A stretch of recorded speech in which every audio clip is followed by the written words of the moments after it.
জামাত শিবির এদের আড়ালে, এই শিবিরের আড়ালে আর জুলাই জঙ্গিগুলোর আড়ালে কোনো ছাত্র নয়, এরা জঙ্গি, এরা হচ্ছে দেশের শান্তি বিনষ্টকারী।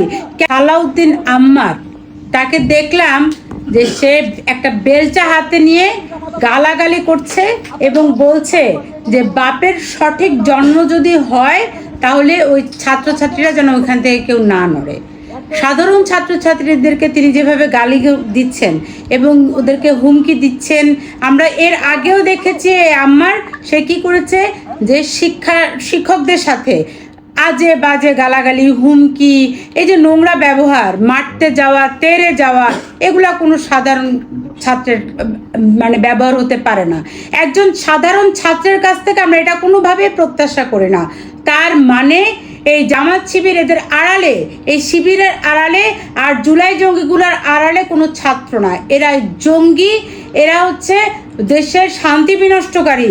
ক্যাম্পাস দখল করে এরা হানাহানি, মারামারি, গালাগালি এগুলাতে এরা বিশ্বাস করে। তা না হলে বেলচা হাতে নিয়ে কেন তিনি সাধারণ শিক্ষার্থীদেরকে এভাবে গালাগালি করবে? এই আম্মারকে ধরে আসলে কঠিনতম শাস্তি দেওয়া উচিত এই গালাগালির জন্য হলেও।